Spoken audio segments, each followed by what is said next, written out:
Well, hello, everyone. My name is Matt Batesel. I'm the National Executive Director for American Majority, and I will be leading today's webinar called 10 Steps to Jumpstart Your Campaign, really focusing on local campaigns, local candidates, what they can do, some very practical initial steps to take, some concrete examples and steps to take to get in a good position to run and run successfully to win your election. We are here right at the start time, so we will give folks a little bit of time as I do my introductory remarks to join this webinar, but want to just encourage you to ask questions throughout the webinar. If you have any questions, there is a chat feature on the left side, and you can ask me questions with that. Maybe you can also let me know where you are, what state you are living in, what community you'd be running for in an office. So it gives me some contextualization for answering your questions. But I've got a lot of good material I want to go through. But I also want to tailor that to the questions you may have. If you are watching this later on, this is being recorded, so we're definitely keeping in targeting this to people that could be watching this later on in the cycle as they run for office or consider a run, or down the road, looking at their options, weighing the costs of what it may take to run. So you could just email me. My email will be on the last slide. If you are watching this later, you could send me an email whatever time you watch this. If you have questions about the material of what we cover today, I know running for office is a daunting task, but there are a ton of new people that are looking to run for office this year, next year, want to improve their communities. And that excites me because we at American Majority want to be here to equip you and help you. And it looks like we've got a few folks joining from Wisconsin, so I appreciate that. That's where I am broadcasting live from here in Wisconsin. So let's get into the information about just what we're going to cover today, some introductory remarks, and we'll get right into it and cover some 10 steps that you can take to be successful. And I want to highlight here at American Majority, we are a 501c3 nonprofit, nonpartisan. We are the premier conservative training organization in America, and we tailor these presentations to help people that are running for office. We train activists, we equip them on how to be successful. So if you're looking even to help someone who is running for office, maybe you want to be a campaign manager or you want to volunteer on a campaign, there's a lot of information here for you today, but we have a ton more information on our website, americanmajority.org. And we really are training the next generation of leaders that are stepping forward. I think our country desperately needs a new generation of leaders to step forward. And at American Majority, we are here to equip you to reform your community, to reform your states, to improve our country, and to improve our country at the grassroots level. If we do that systematically across the country at the local and state level, we will improve our country from the bottom up. So just to kind of give you set the stage and give you a glimpse of what we will cover in today's webinar, I've got 10 steps I'm going to walk through. We're going to do things like show you how to create a Facebook page for a candidate. Some basic things, some basic steps. Many of you may know how to do that, but I want to walk through and make sure everyone knows how to do that. It's probably one of the more important steps you can take to have an online presence to reach more voters where they are spending time. We're going to talk about vote goals. We're going to talk about developing a message, understanding why you are running for office, how to get your message out to the voters. The importance of door knocking are some of the kind of key themes that we will touch upon in today's webinar. So again, ask me questions throughout. I do see there's some chatting going on already, and we've got some folks from Wisconsin, Tennessee, and some folks wanting to know how to a website to that we'd recommend for school board race. And we've got also someone from Ohio. So great to have all of you with us here. So a little bit about me before we get into more of the meat. I am your presenter. I mentioned earlier, I'm the National Executive Director for American Majority. I've got a photo there, a screenshot of my Twitter account and my Twitter bio. So I've been with American Majority since 2010, training candidates, training activists on how they can be effective. I'm based here in Wisconsin, and I'm really proud to say in Wisconsin alone, we've trained over 200 winning candidates at the state and local level on how to run successfully. We track them and see them doing great things, stopping bad things happening in their communities, improving their communities, standing up for the taxpayer, standing up for parents. And it's great to see the work that they're doing. And I will say, we are seeing great results from people that have been in office for a while, but we are seeing an influx of a whole lot of new people running for office this year. Our Wisconsin chapter, led by our Wisconsin Executive Director, Nate Nelson, have trained over 300 new leaders who are looking to run for office in 2022. We've got spring elections in April. And so we are just seeing a whole lot of new people that are fed up with what's happening in their communities. And it's great to see them being willing to even consider running for office. And so, that's really where we are bringing this information from. Is we've looked at what works in a number of races across the country, at the highest levels down to the local communities, local races. I bring certainly a Wisconsin perspective, but at American Majority, we've got people that have run campaigns all over the country, and we bring the expertise. We share that expertise with you. We share it with each other, develop the best cutting edge information, presentations. We've got online courses. You can find out more about that there on our website, AmericanMajority.org. If you want to learn more about what you can do to make a difference and see more of our resources, I encourage you to check that out. Give me a follow on Twitter if you're on Twitter. So before I really get into the first 10 steps, just kind of an introductory remark. When we look at campaigns, I really like to break it down into 4 main stages. So your first stage is your research and your planning stage. And this is where most people, unless you have a special election for some sort of office in December, and that does happen across the country. I think I saw there's a school board one that happened on Tuesday, for instance, for a recall election. Generally, you're going to be right now in the planning stage for an election. And that's where you put together all the information. You make a plan that you can be successful for. Your second stage is then your introduction or your identification stage. Your third is you're going to be your persuasion stage, where you persuade voters as to why they should vote for you, why you're better than your opponents.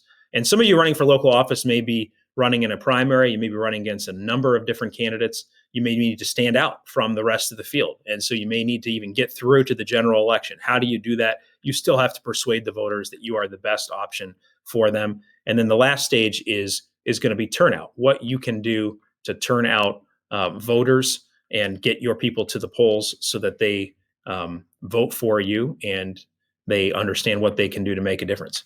So let's get into it. 10 steps I've got for you to jumpstart your campaign for local office. Number 1, you need to figure out why you're running for office. This is a basic building block of putting together a successful campaign plan. Is you need to know, it needs to be your words of why you as a candidate are running right now.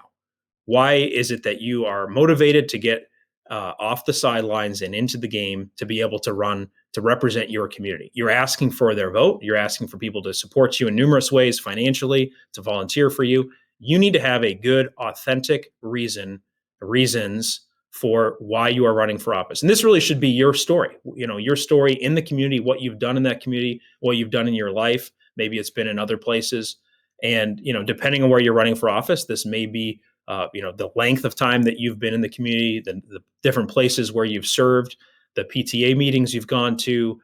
If you're running for school board or something, maybe talking about your investment in your kids' education, what you've done to help them, to help others in your community, all those different things. And I really encourage candidates to get away from everything else, put your phone on do not disturb or leave it in the other room, and put pen to paper, bring and write down what is motivating you to run for office right now. What are the main reasons? And you're not going to necessarily recite all of this to the voters, but this is the starting block, the starting stage, the starting line of putting together a good message that motivates people to actually want to support you. You will talk to others about what this looks like. You will condense this, but you want to have genuine reasons why you're running for office. And I can generally spot this, from a mile away. If there is someone who is running for office because someone else told them they should run for office and they don't really have a real reason and they're trying to just make it up as they go, those things stick out like a sore thumb. Voters spot them. They view them as inauthentic. They don't want that. They've had so many people representing them through the years that are in it for themselves. They want someone who is out there that is going to benefit their community and stand up for them, be a voice for them, be a new person that represents them rather than the same old, rather than that outdated model of representation that maybe has served them in the past. I say served in quotes here because that may be that they really just ask for their vote close to election time and then ignore the voters, ignore the constituents, the whole rest of the election term that they represent the individuals from. And so we want to be people that we want to train people certainly that will be responsive. And there is, again, a great opportunity, I think, because of the total situation that we're in. You look at it at the Washington level, you look at your state levels, and you look at it in your communities. And generally speaking, we are seeing more disconnect than we ever have before. More people in it for their own careers, more career politicians, more individuals who have been in office for a length of time that have systematically really not cared about what the voters think. They ignore them. We're seeing this with all these school board meetings where people or parents are showing up and saying enough is enough. You need to listen to us. And the elected officials ignore them. They try to silence them. They try to limit the time, the input from the community. And ultimately, they decide and make decisions really not taking into factor or factoring in what the voters or what the parents, what the community is saying. And that's where they're going to face someone, hopefully, maybe one of you people will be running against those people who have ignored the voters for a long period of time. And so you want to have a reason for running that ideally lines up with what the parents and the people, the taxpayers, the community members, what they really want. And so this is where you sync that up. Your genuine reasons for running for office should sync up and should overlap with what do people care about in your community? What do they want to see done? When people complain about, let's say you're running for city office, city council or municipal office, what do people complain about when they're talking about that level of government? Do they feel like they're well represented or not? And ideally, your message should seek to represent them.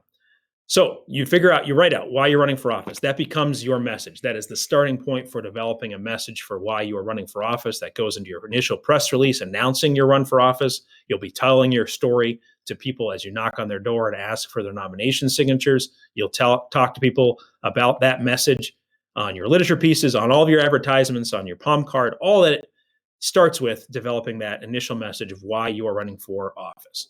The next thing you need to do is really calculate a vocal. How many votes do you need to get in order to run and win your office? Again, we don't just start running. We don't just put our name on the ballot and then hope that people come and support us. You need to have a plan, and you need to know the numbers of how many votes you need to get. And the great thing is there's publicly available information that can help you to get through and calculate this vocal very simply. So I'm just going to walk you through that.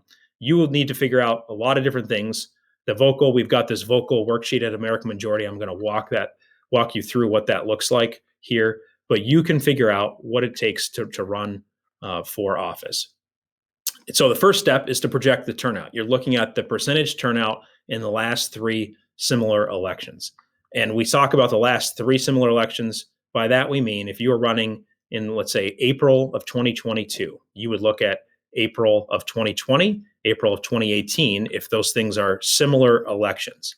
Now, in Wisconsin, for instance, in April of 2020 and in April of 2016, we had a presidential primary on the same day as the spring election for nonpartisan offices. So 2020 and 2016 would not be similar elections. 2018 would probably be the most comparable. Breaking it down even further for Wisconsin people, and you do this for your own community as well. In spring elections, we also have a lot of times we have statewide offices, which are the main drivers of turnout in a local election.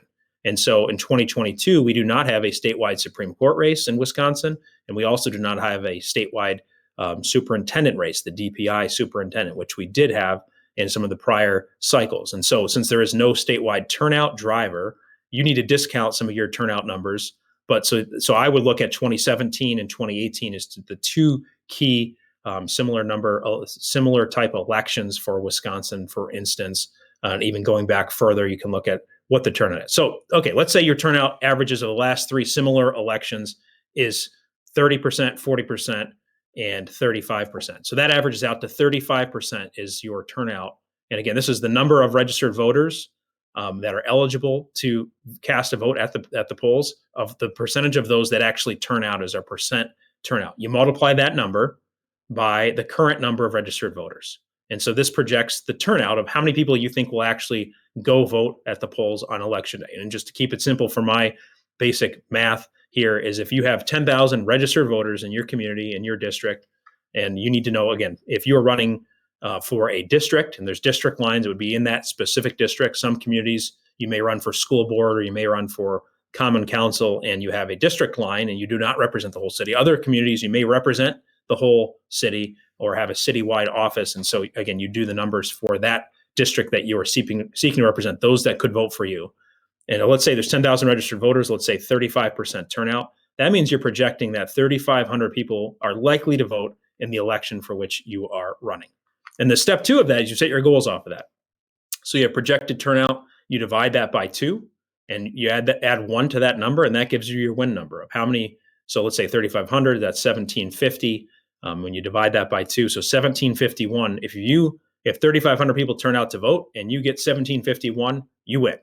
But you want for turnout to be a little bit above that. You want about a 2% margin of error. So you add 2% to that projected turnout number, and that gives you your vote goal. And here, I mentioned this before, but Wisconsin tip, and you could look at this for other states as well. Spring 2022 is shaping up to look like, I think, 2017, 2018. But this is, there's always going to be some exceptions to these general rules. And so let's say if there's a referendum on your ballot this spring, that will drive up turnout. Or if 2017 or 2018, there was some other contentious race, you need to be aware of what else is going on and maybe be able to adjust this. If there's a very contentious school board race and you're running for common council or county board or county commission, that's going to influence more people voting. And so you need to make sure that you get your message out to those who will vote in that given election. So our third step that you can take, so it's number 2 is calculating that vote goal. Number 3 is having goals for door knocking. The number 1 way that you can win a local election is by knocking more doors, having more face-to-face conversations with voters than your opponent. If you out-hustle your competition, you are going to be in a good position to win. And this is where those incumbents that are in office, if you're running against incumbents, they oftentimes can be asleep at the wheel. They may think, oh, I've been in office before. I have high name ID. I don't need to do much to campaign this time. I'll send out a few mailers. Well, if you're the one who goes out and knocks on 5 times more doors than your opponent, I like your chances over someone who's merely going to knock on a few doors and send out a few mail pieces. So hustle, make a plan to actually do this. And again, I'm here in Wisconsin. We've got a 60-mile-an-hour winds outside today, kind of crazy weather. All sorts of weather can deter you from knocking doors, but you need to make a plan regardless of the weather to get out and knock doors. Yes, you may not go out if it's 0 degrees out and the wind chill is negative 30. But when it gets up to 25 or 30 or something, you get out there and you work hard. And if you have an April election and it's really a 3.5-month campaign from now until that election day, you need to make most of every single month, right? You're not going to be knocking doors on Christmas or New Year's, but you need to make a plan when you can actually get out there. And so I encourage candidates to knock on doors of likely voters 2 to 3 times. So do the math. How many voters do you need to get in order to win? And those that you think you can win. You maybe can discard some people that are never going to vote for you based upon what we cover later with voter lists that you'll get.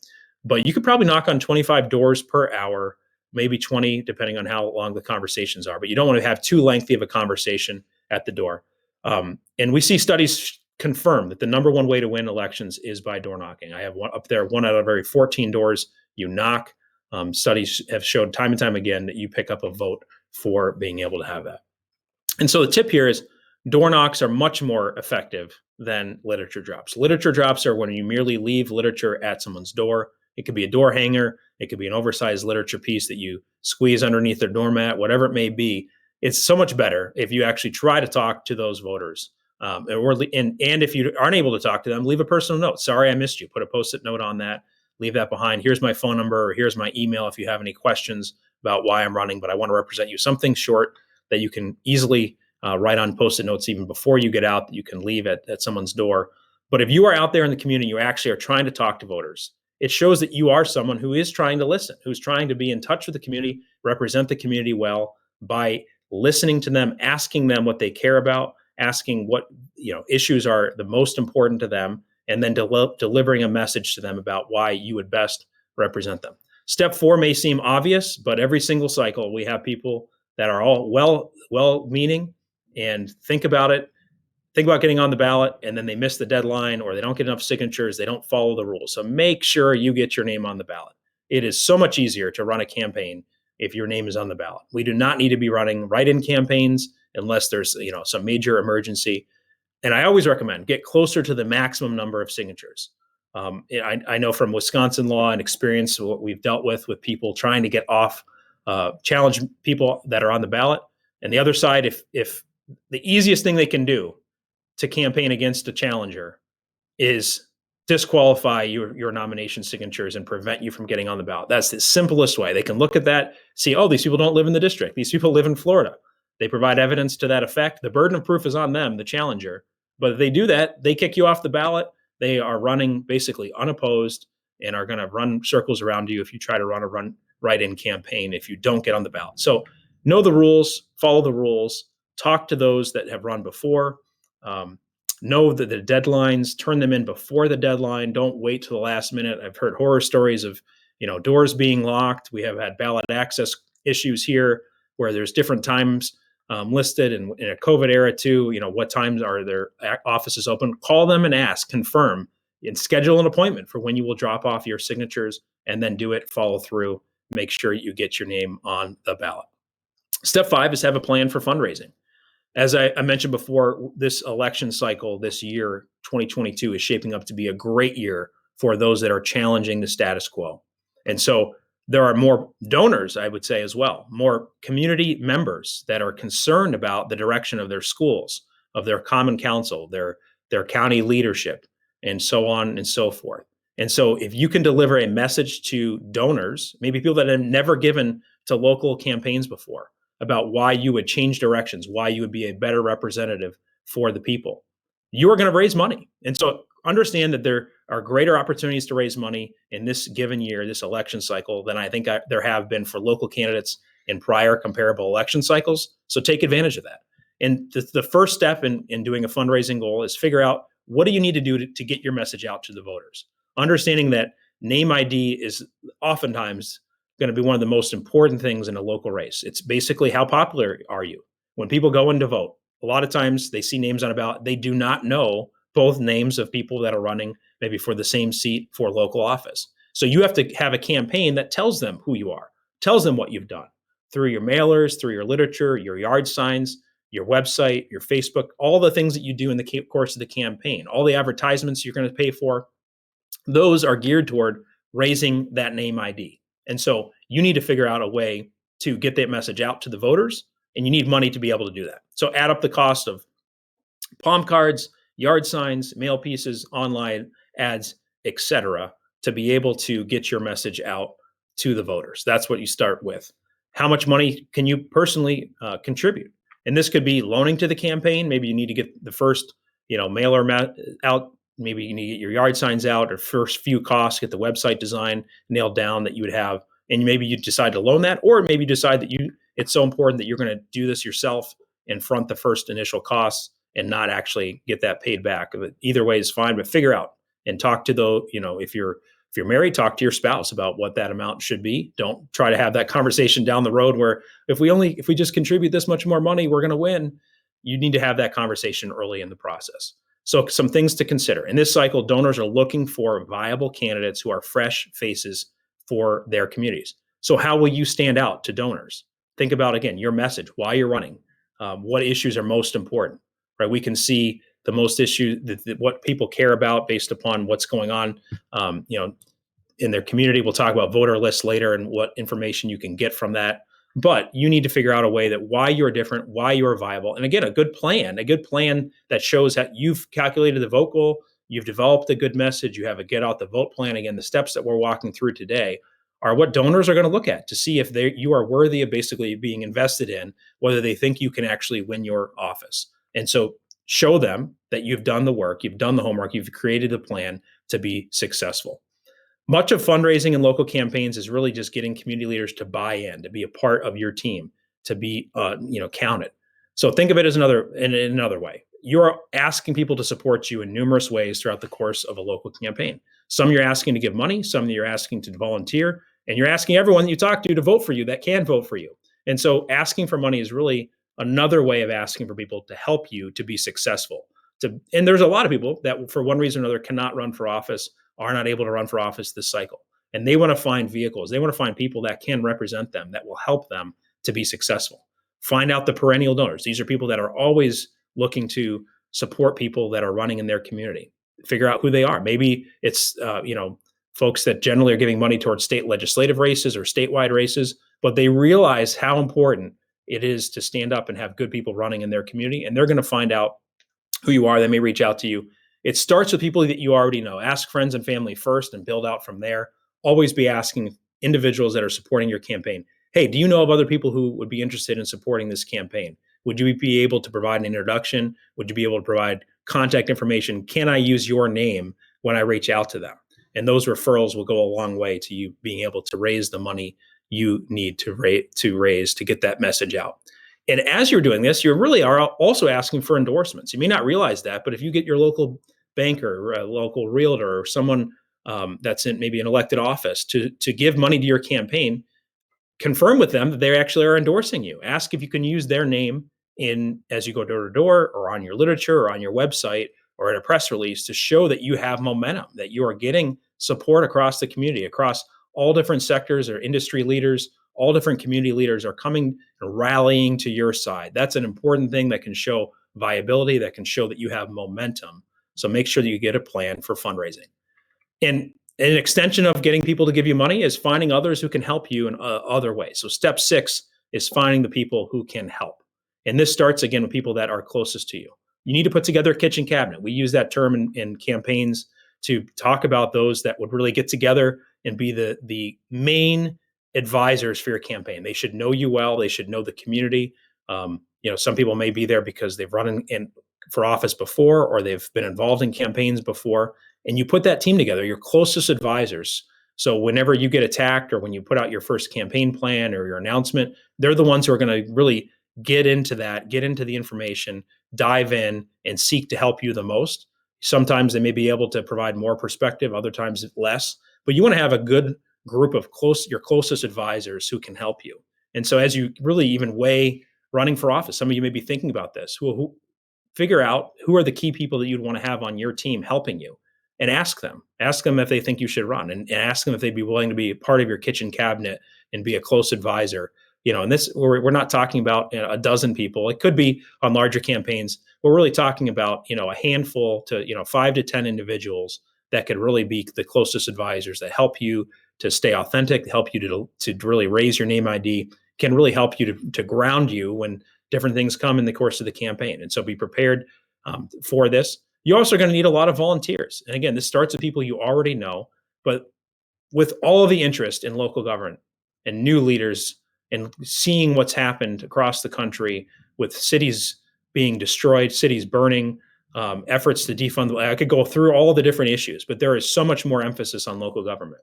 And so there are lots of volunteers who volunteer typically maybe for statewide races, that they're looking to find candidates that they can back, that they can support, that they can knock doors for, they could represent in parades or different activities for candidates. So there are more people that are looking to volunteer. But again, you have to be visible. You have to have a plan. You need to be someone who is out there doing the things that can draw people into your side, draw an exciting team, an energetic team that can do different things. And that will really help to propel your message to the voters at the key times.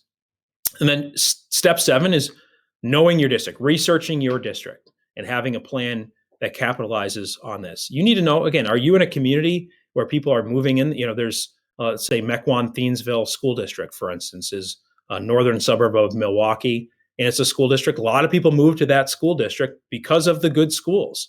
And so if you didn't grow up in Mequon, that's not a deterrent. That's not the story of most of the people. Most people don't live their whole lives in a community like that.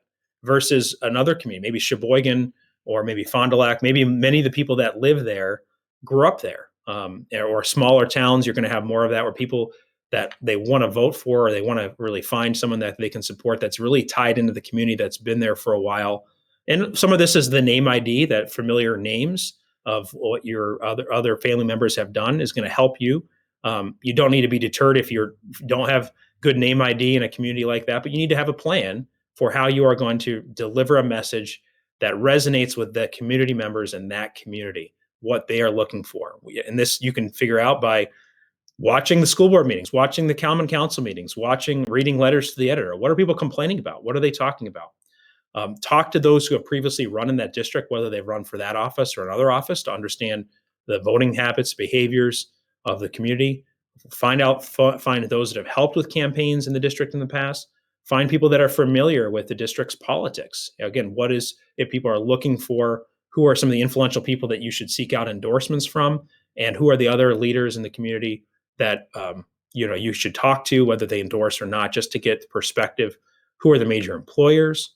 You can go out and talk to major employers. You can, some simple things. We're going to talk about social media in a second, but some simple things is going out to sporting events, right? Going to major employers, getting a tour of their business, showing that you are going out, learning, you're listening to, not just the owners, you're listening to the workers, you're listening to the concerns of the everyday men and women who live in that community, who work in that community. You need to understand, again, the urban, suburban, rural mix, if you have, of your community.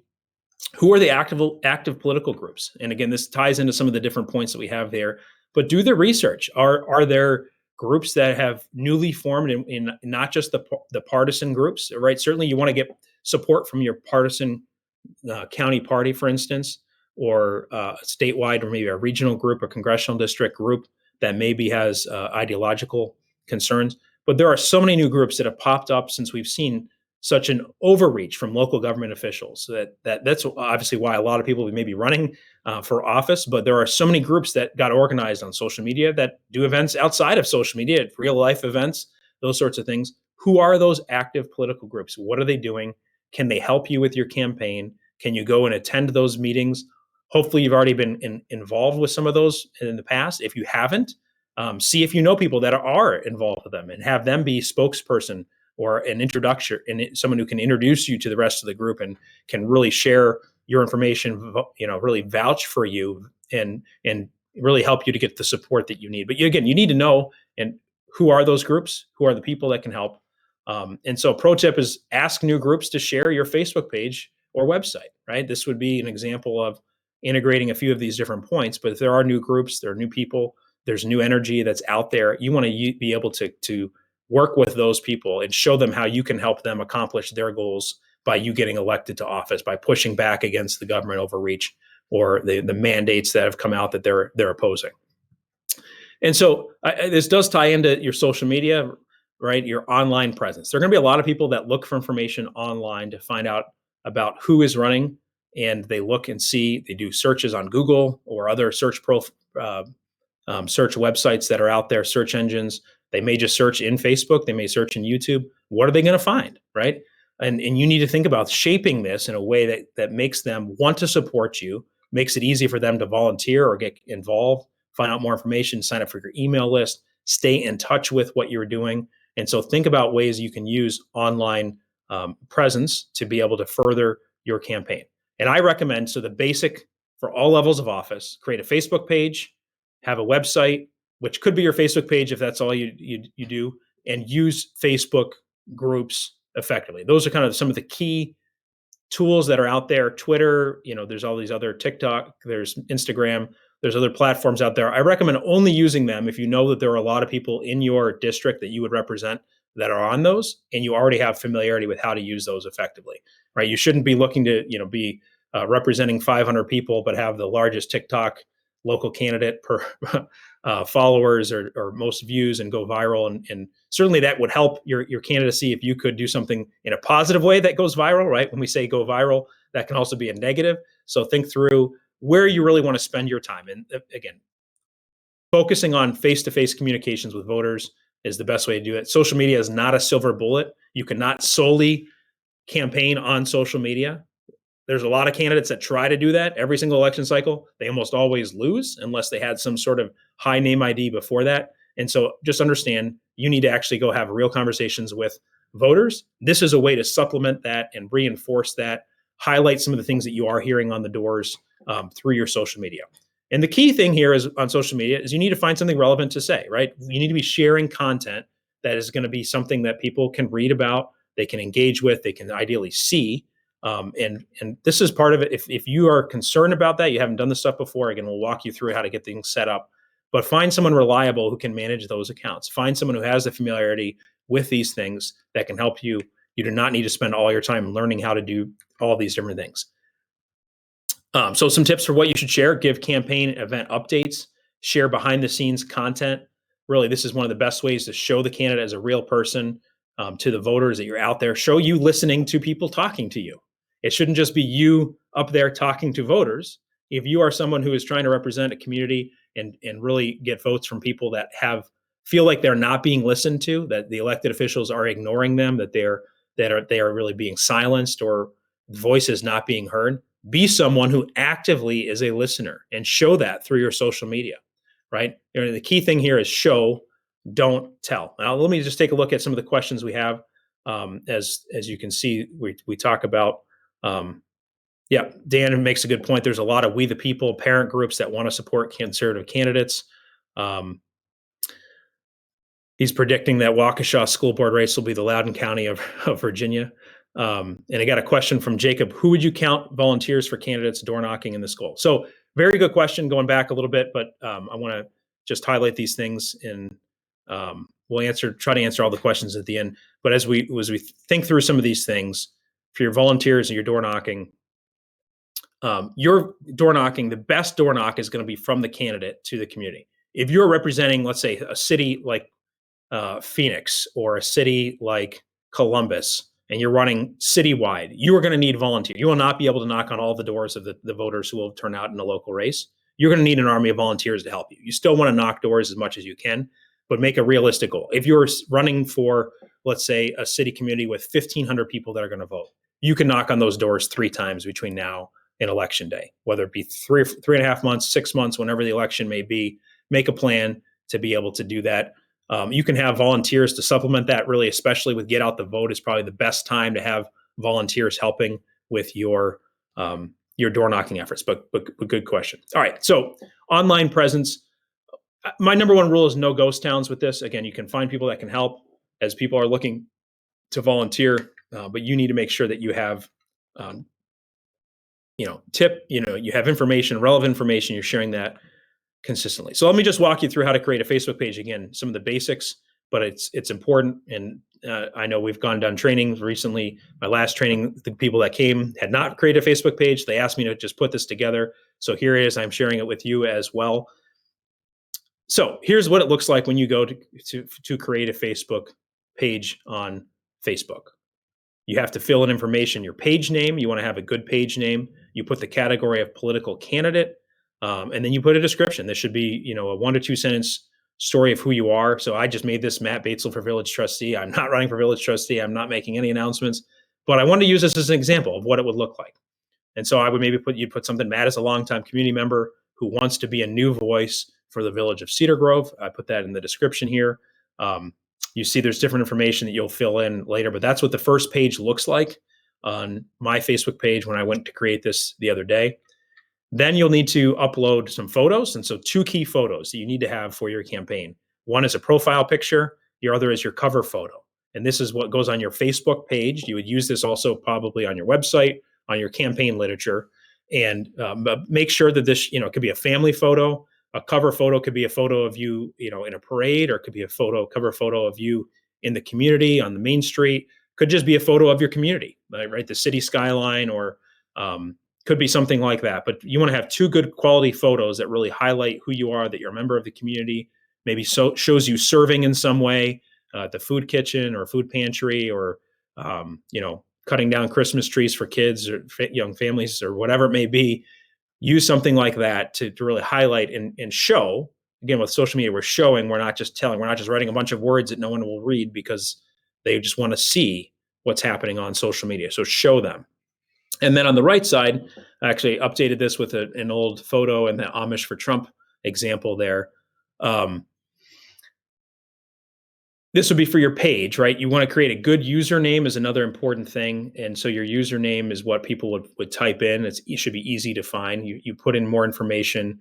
That's what your cover photo looks like. And this is, again, when you populate this information on your page, when people come to this, they'll see these early things that come to you. And again, this is just, again, the basics for setting up this campaign. Then you again, your page username there, I put sample candidate for village trustee. You want to put sample candidate for Sheboygan as a username, create that username, figure out one that hasn't been used, right? If you're someone with a common last name in a major city or major state or something, it's probably going to be taken. So you have to figure out something that's unique, that's not too complicated, but something that you would put on literature piece that could be easy for people to type in facebook.com. Again, Batesville for Sheboygan, Batesville for Village Trustee, Cedar Grove, whatever it may be. But make sure that that's simple, that's easy to use. If it's not been used before, you'll get that green check mark, the green circle with the check mark inside. And then once you click create username, it'll show you this pop-up create page username. You're all set. The username has been created for your page. Again, just wanted to walk you through what this looks like. And then you share your content. One of your first posts should be your announcement, right? Your press release that you would send out to the press as to why you're running for office for that community. And you share, maybe an endorsement that you have early on. And then you put that on your Facebook page. People hopefully come and like that. You ask people to share that in their groups, etc. And then you invite your friends to like your page. It's going to pop up right away so that they don't have to be in your district to like your Facebook page, for instance. But you encourage them. You click that invite button. You post more content. Then you click on, okay, who are all the people that have engaged with this post that I put out there saying, you could have a graphic, Happy New Year graphic. And people that like that, you can then click on that, the number that have liked it. And then this pop-up on the right here is you invite those people to like your page based upon that initial like that they had on your page. So that's how you create a Facebook page. Any other questions on social media? I just see we do have one question on this topic. What are your thoughts on political candidates running together using a Facebook group rather than a Facebook page? I would encourage all candidates to have their own Facebook page. You could have a reform slate that you use. Some factors to consider when you're running together as a reform slate would be, how are you going to divide up responsibilities? Are all the people going to put in equal amount of work? And because think about it, this is like a group project. There will be someone who works less hard and those that work more hard. Typically, and if you remember back in school, there was one person who did really all the work. That was always me. And so I probably would want to have more ownership of my own page and my own campaign. And so I could certainly work with a slate and communicate, figure out ways we can save costs on literature and other things. And so it's just, you have to weigh those things, whether you want to have all the names on yard signs, all the names on literature. It works a lot easier to have all of them on the same literature piece because you can really save costs there. I still think it's better to have different yard signs would be my general recommendation. There are lots of times where the incumbents are all so bad and you have to get the 3 names out there or 4 names out there that'll flip the board, that you want to have them all in one. But understand that gets complicated and people are not, when they're driving by a yard sign, they're not really taking the time to read all the names. But on a palm card or a literature piece that you give them, you can have all the names easily. Maybe they take that with them when they are doing their absentee ballot at home. They can look at that. They can reference that. Those are some of the places where it makes sense to share resources. You can have a group that would be, let's say, restoring integrity to, let's say, Village of Cedar Grove. Let's say we had some issue or some scandal. We have none that I know of here in my community where I live, but let's say you did. You could use that and as a way to get people that are all on board with all the candidates to share all the information and use that really as a hub for volunteers, a hub for supporters to come and find out information about your campaign. So good question there. All right. Got 2 more tips for you, 9 and 10. 9 is going to be voter lists and getting the right list of people that are going to be able to vote for you, targeting the right people. This is so important. You do not want to be talking to people that are never voted for, your level of office. Let's say you're running for school board. You want to focus on people that you know for sure will vote for school board. If you realize that maybe you have no chance of winning if it's the traditional turnout, then you want to be able to deliver a message to a larger audience. And then that's where you go to, okay, these people that voted for presidential race in 2020 or a midterm election for governor or attorney general, they can be motivated to vote in your race, but you have to spend a lot of work getting their votes. And so it's a lot easier to focus first on those that will vote in your election, and that you get that information from the voter list. These are publicly available lists that you get. You should get lists from your county clerk or your filing clerk or filing officer in your community. You can get lists from your county party. You can get lists from various different groups that maybe would seek to endorse you. You can get lists from your groups that are trying to open up a community or fight back against government overreach, things like that. And so ask those who have run for office, ask your state representative, your state house member, if they have any voter lists for your community that you could use that have information. ideally about who's a conservative, who's not, what issues do voters care about. Maybe when they knock doors, they took down information and they have a database they can share. Ask for people to help you by getting you information about the voters. And just even today, I got information. American Majority Action. You may or may not know this, but we were involved in Turn Out the Vote. That's our sister organization, a 501c4 in Virginia, and we saw that the top issues in Virginia were about education. This is for state legislative races. Education was the number one issue. Inflation was a big issue. Immigration, as it related to how the COVID relief funds were being used and how they were being prioritized for those that are not American citizens. And so that became an issue. And we also had, just the economy in general as it related to inflation and mandates from government as well were other top issues. And so ideally, you want to know as much about individual voters as possible so you can message to them. And certainly larger campaigns maybe would send out a mailer on each one of those topics to the voters that they think care the most about each one of those topics, each one of those issues, rather than just having one blanket literature piece that has information about every single thing that you can ever think of. That's not what I recommend.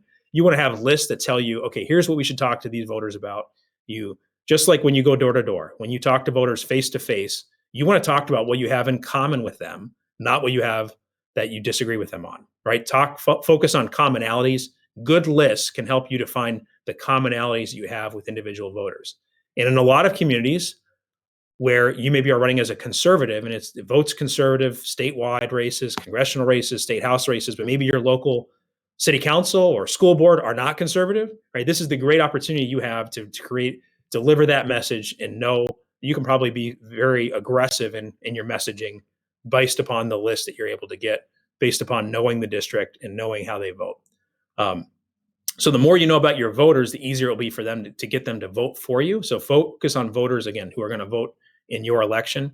And then you should create lists based upon the interactions you have. You're going door to door, keep track of information. We use Voter Gravity as our canvassing app here at American Majority Action when we're knocking doors. It's just a great way to get all of the data back. We ask questions, we ask who they're voting for, we ask if we can count on them to support the candidates that we're backing when and if we do that in certain elections. All that information then helps to inform us to see trends, helps us inform us as we go back and talk to that same voter again. And all that information, gather a good email list. People come to an event, let's say you do a kickoff rally or a fundraiser, gather information on all the people that are at all the events that you do. You go and pass out business cards at a larger event, let's say for someone else or for some event, some other entity. Pass out business cards, collect information, write down, add to your spreadsheet where you met them, if they can vote for you, if they potentially could support you. All of those things, they maybe could be a volunteer, they could donate money to your campaign. Good lists are going to help you to be more effective. And then our final step is dealing with the media. And I just want to give you a brief intro on this. The media is not going to be able to be used in just a simple way where you send out a press release and they're going to cover every single thing that you say. Yet we're finding that there are more and more outlets that are friendly to conservatives because they're looking for content. You want to find those that will cover a local race. Give them, and ideally if you find a friendly outlet, to do a bio piece of who you are, why you're running for office. A good press release on this can help to really lay the foundation. If you follow up with me later, I can introduce you to an outlet that is looking to do things like that. But Ballotpedia, for instance, is looking to cover races and provide information that's written by and submitted by those that are running, the campaigns themselves. It's not filtered through, this is what the Associated Press said, or this is what your Wisconsin Public Radio or whatever outlet that may be out there that has an agenda, what they've said. You can actually deliver your own message, write your own content for some of these things. Now, they're not just going to post all that stuff. They're obviously going to review it, but make sure that you look for people that can be friendly, that can be helpful, that can get your information out, and you use the media to get the stuff out. Yeah, for Wisconsin candidates, recommendation for Wisconsin right now would be one that is listed there. But use the media to deliver your message. And I think there's a lot of different things you can do in the course of your campaign. Let me just wrap up, and I'll take questions. So get those. I'll give you a moment to ask other questions, and I'll go back through to the beginning part of this. I covered 10 steps of different things you can do, concrete steps that you can do. Many of you may have already done this and you're looking for more things. We can provide more information. And I would point you to our website, our in-person trainings, but we want to give first-time candidates a comfort level and ease the learning curve of running for office.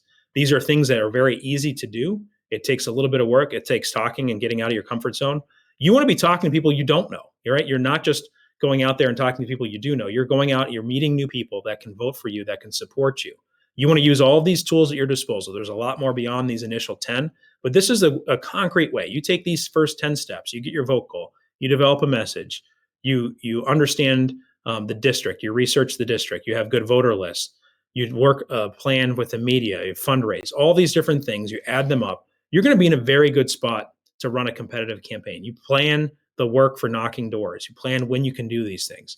And this is what we need is we need candidates that have good plans, that put together a good message. Their plans attract people to support them financially, but they also attract a lot of volunteers.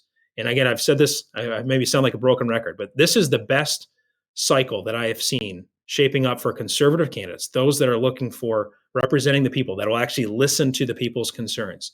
And so you can position yourself as a new leader, as a new voice, as someone who will actually be representing the community. That's going to be a fresh face and representing the community in various different ways. And so I encourage you to be out there, to be involved in this. If you're not running for office, find those that represent your values and help them. Help to fill in the details of running for office. Maybe it's social media, maybe it's researching the district. Use your expertise, but get involved. We need more people to be involved. And I'm excited about what we're seeing here in Wisconsin, we're seeing across the country, new people getting involved in this important role of running for office, those that are helping those to run. Together, we can improve our communities, we can make a difference, but it takes all of us doing what we can, contributing where we can with our time and our energy, and making the most of what we have, what our God-given skills are, using those and making a difference. And we will improve our community, we will improve our country if we, the people, get involved and do what we can do together. Well, thank you guys. Let me go through and see what questions we have. So early on, we did have some questions about websites. There's a number of different websites that you can use. It can be as cheap as free, right? If those that like free, and otherwise, talk to those who have run for local office in your community and see if there's a website. Somebody can build a website for inexpensive amounts. There's websites like medium.com where you can use. There are other websites that they would charge you a little bit amount of money that have a sample template, like Wix, Wix would be another one. There are others out there that others may recommend. We covered the question about door knocking and volunteers. That was a really good question.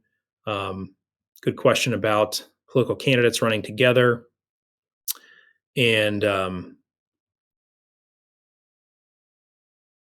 someone's thanking me and says we need to do this again. And the other thing too is if you have other topics you'd like to see us do webinars on, especially for local campaigns, it's very easy for us to do this. We do a lot of in-person. In fact, in Wisconsin, I think Nate and I, our Wisconsin Executive Director, Nate Nelson, and myself, I think we've done upwards of 15 campaign trainings in person this fall, which is a record for us.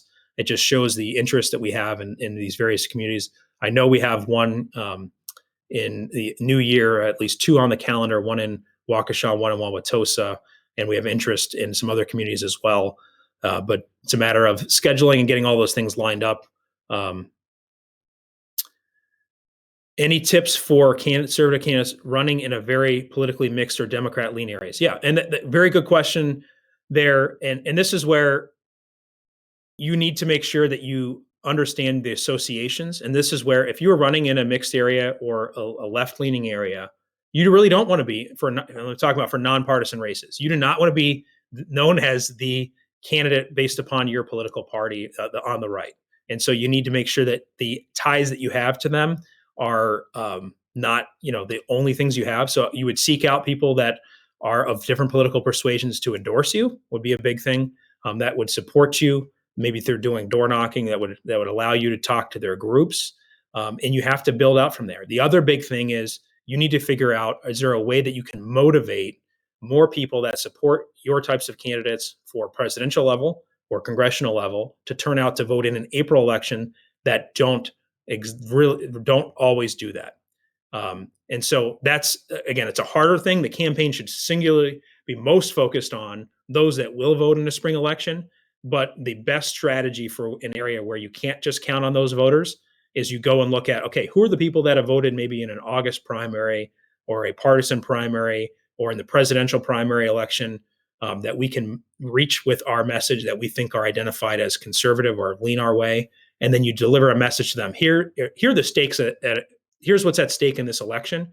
And you deliver a message to them. And you really have to work with others and basically a larger coalition to really raise the awareness of, we've got great candidates running, but we need to support them.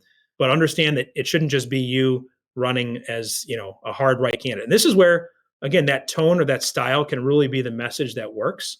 By being a new face, you can be someone that wins over people of all political persuasions, because both political parties have had issues with this in the past. It's not just one political party that doesn't listen, that produces career politicians. I tend to think one party does it more than the other, but we won't get into all that. But there are just, unfortunately, people that get in office and ignore their constituents and ignore the voters. And so be someone who positions themselves as someone who's going to listen. Someone will be that new voice, that new face, a fresh face that will represent the people, through your social media, through how you actually talk to people at their doors. Those things can really help. So really good question there. Another question is, will there be a replay of this? He has to jump off. Yeah, thanks for watching, Ron, and good luck. Yes, this is being recorded, and we will. You can access the recording through our website or through emailing me. And I do want to get my email up there for any other questions you may have, beyond what you've already put in there. You've got one last minute or two to get another question in, but my email, mattb@americanmajority.org, should be up on your screen. Screenshot that, send me an email later. I'd love to answer any other questions you have, but I appreciate you guys joining me. Let me just check to see if there are any other questions. Thank you. Appreciate it. Thanks for that. The compliments. This almost makes me think either someone I'm paying to be on here is on here giving me compliments, or it's just some friendly folks. But I appreciate all of you. And I'll just end with this, right? There are great opportunities to find a role to be involved in this upcoming election cycle. There's some exciting things happening. So understand what you're good at. Maybe it's to be running for office. Maybe you're someone who's behind the scenes that supports those that run for office. Even just the other day, we had a training in an important community, new people running for office, haven't done it before. And there's just common questions. So people, how do I design campaign literature? How do I design yard signs? And if you're someone who's done that before, you're in a great position to help those people that are looking for expertise, looking for knowledge, to share that knowledge base that you already have and share the skills that you have. And so look for ways that you can make a difference. Final question I'll answer, and then we're almost out of time here, is how do you compensate a campaign manager? So great question. This is where talking with those that have run for office in the past can be helpful for a similar type of race. A lot of times you're not going to have money to pay someone to be a campaign manager if you're running for local office, and let's say you're raising $2,000 to $3,000. There's just not money in the budget. People aren't going to sign up to do that for $500 or less. And so it's something where you can provide a title for a young person who's hungry, that wants to make a difference, that they can put something on their resume and propel them maybe to a job in politics. Maybe if you get elected, maybe you'll have someone you can hire if it's a larger level office. But yeah, talk to those, see what the average compensation has been in the past, so you're commensurate with that. But also think through, are there other incentives you can provide? Maybe there could be a win bonus if you're able to win that race and you meet your fundraising goals. That's when they would get paid. Again, be upfront about this, be transparent, and communicate with the person that you're looking to hire as a campaign manager. The last thing you want to have is someone that thought they were going to get paid and you are not able to pay them because you didn't raise enough money. You didn't have that conversation about what that would look like. So just communicate with them and be upfront about that. But again, there's going to be a lot of people that look to volunteer.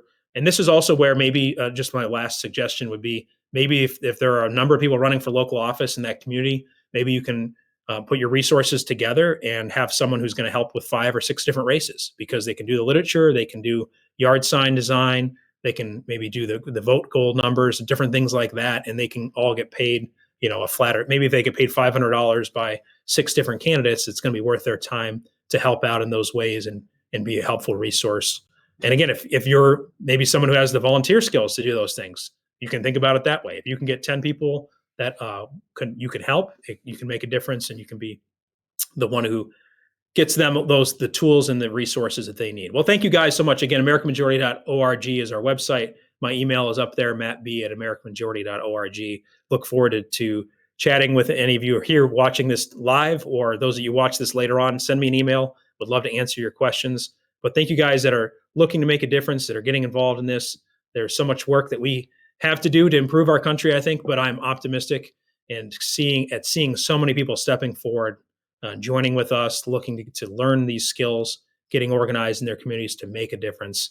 And so thank you for your consideration of that, and I encourage you to be involved and find your role making a difference. So thank you guys. Have a great night. Bye.